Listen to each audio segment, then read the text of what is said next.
Today we're going to have a look at 7 different varieties of Hydrangea paniculata. Very few things in the garden are quite as impressive in August and September than Hydrangea paniculata. One of the easiest hydrangeas to grow, and one of those hydrangeas which comes after the main mop heads and lace cap hydrangeas are finished flowering in July or early August. The first one we're going to look at is Hydrangea paniculata Early Sensation. And this has been out probably for 6 weeks now. When it first comes out, it's, a lovely pure white colour, and then it starts to get spotted with pink, and you just see the spotting starting here. And then as the summer goes on, it becomes pinker and pinker until it gets really dark pink. Like these 2 flower heads here, which you can see the seed is already formed in the center of the flower while the sterile bracts are looking reddish pink. In addition to all this bicolor scheme, you've got beautiful red bark. And for those of you who want to think about how to prune these hydrangeas, they always flower right at the tip of the new growth. And if you look at the secondary growth in this very wet summer, you'll see the flower heads appearing.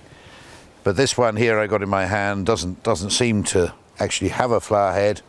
So if I was pruning this for next year, I'd just take out the top 6 inches or so, and then I'll get the new growth, 2 or 3 strands of new growth, and effectively I'll get 2 or 3 flowers, which is exactly what we did here. You can see last year where I cut away the new growth, and then I got 2 side growths and 2 flowers, and much the same here. By just nipping out the tips, you get multiple side growth and multiple flower heads. And these hydrangeas do need a fair little bit of trimming up to get them to flower again and again, year after year. So this is Hydrangea paniculata Polar Bear, and I've got a flower in my hand which is just coming out. Multiple flower heads, all sterile, so you won't get any seeds off this one. They start a bit, greeny colour, greeny white, and then they become white. And then I'm afraid your polar bear takes on a slightly pink hue. And most of this clump of plants here are quite well out now, and there's just a nice hint of bicolour pink in the flowers as they develop. And as we look across this not rather nice clump here, you can see this, again, a very different bicolour effect to the one we were looking at before, but attractive nonetheless, and really quite special and quite different. And if we just look up behind this clump, you see Hydrangea aspera villosa, which is nearly over now. And what a nice contrast those 2 flowers make together today. Moving on swiftly to yet another variety. This is Hydrangea paniculata Skyfall. This is quite a new variety, only been in the Bernkoos catalogue for maybe 3 or 4 years. And again, it starts with a rather smaller and more compact flower than we were just looking at as Polar Bear. Skyfall is very dense, compact mass of flowers overlapping each other and crisscrossing over each other. And again, after a bit, they start to go this delightful pink. Not maybe as pronounced as a pink as in Polar Bear, but I think that will come in a week or 2. Looking at another flower there, it's really an attractive flower. And if you look behind it, you're looking at Hydrangea paniculata Skyfall, backing on to Ginkgo biloba, the strange deciduous conifer which has that remarkable yellow autumn colour in late November or December. And look at the contrast between these huge white flowers and those intricate ginkgo leaves. Another odd and unusual combination. So this is perhaps my favourite form of Hydrangea paniculata, and this one's called Vanille Fraise. And actually, what an appropriate name for an extraordinary hydrangea. This clump of about 7 plants was planted on this quite steep bank alongside the drive about 10 or 12 years ago. It's made a very fine clump, and 3 weeks ago every flower in this clump was absolutely pure white. And you'd have thought, well, that's really quite nice. But then suddenly, unlike the other varieties that we've seen, this one goes properly pink, reddish pink if ever you've seen it, and it goes quite slowly reddish pink over maybe 3 or 4 weeks, and then you end up with a flower head that really is pink, and very few of these multiple flower heads are still white. So if you came down here in mid-September, you might say, what a very nice red Hydrangea paniculata you've got. But actually, the whole point is, it is this vanilla colour that is so attractive when it's in between white and red and truly pink. And the delicacy with which the individual florets change colour, you know, just 1 or 2 change colour to start with, and you just get the odd little floret that goes pink, and then you end up with a whole floret going pink. Hydrangea paniculata Vanille Fraise, one of the most popular plants that Bernko's nurseries sell, and just look at it today, late August, absolutely wonderful in the garden. So here is a rather different form of Hydrangea paniculata. This is Hydrangea paniculata Kyushu, named after an island in Japan. This was introduced by Collingwood Ingram, who collected many of the cherries which we see growing in our streets today, before the First World War and a little bit in the 1920s.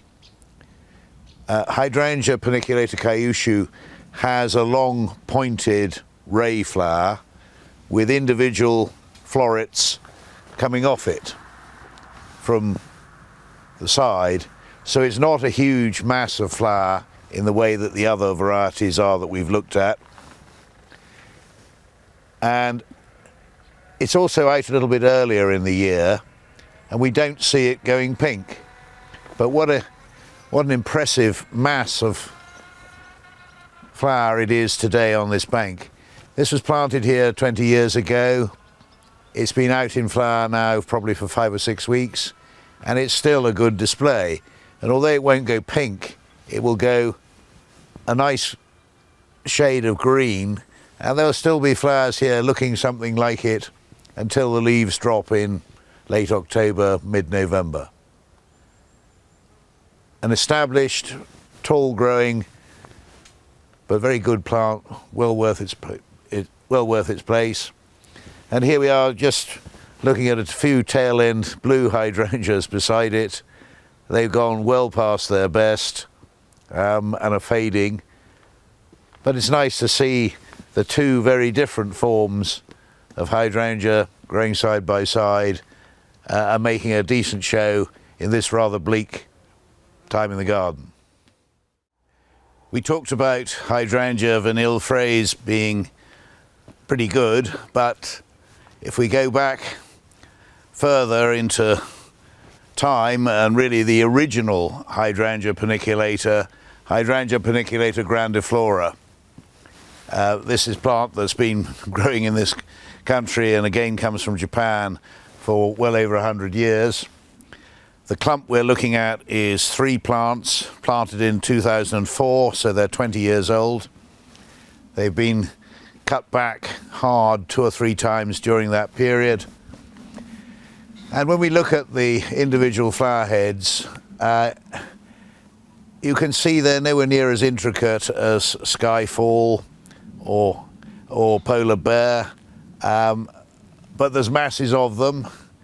They're not quite as big as some of the newer varieties. They show a bit of pink, but nowhere near as good as pink showing as we've seen in Vanille Fraise. But let's face it, you know, here we've got a clump of hydrangeas that's what, 12, 15 feet tall, and each individual plant of the 3 is probably 10 or 15 foot wide. Might be a bit big for some gardens, but you could always chop them down even harder. But look at that as a display, absolutely tremendous. And in this good growing year, you've always got a flower or 2 that have only just come out. They're still beautifully fresh and perfectly white, not a hint of pink showing up in them yet. And then you get much older flowers. But just look up there, there's a whole wall of white flowers. Absolutely spectacular. Perhaps you may say that we've left the least impressive of these Hydrangea paniculators to last, but that's simply the geography of the garden.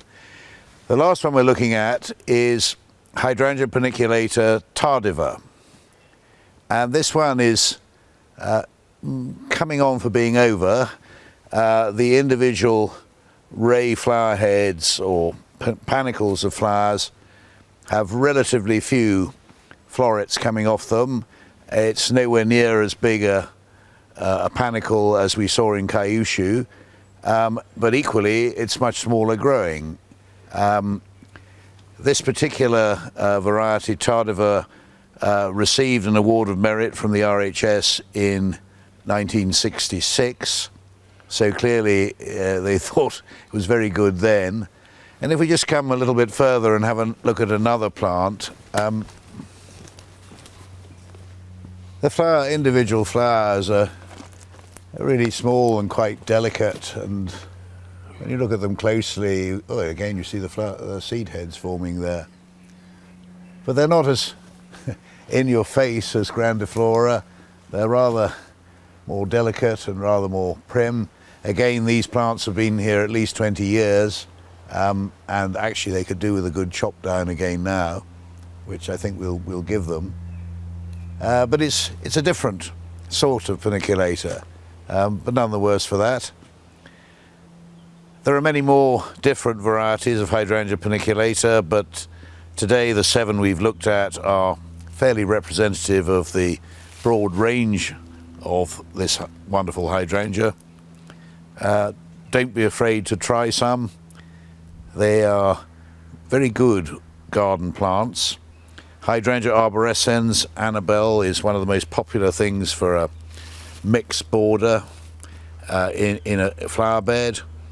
But these paniculator hydrangeas do just as well in a shrub and herbaceous border, or freestanding in a woodland garden, or on the edge of your garden. They make a wonderful show at a time of the year when there isn't much else doing and the lead into autumn is all too close.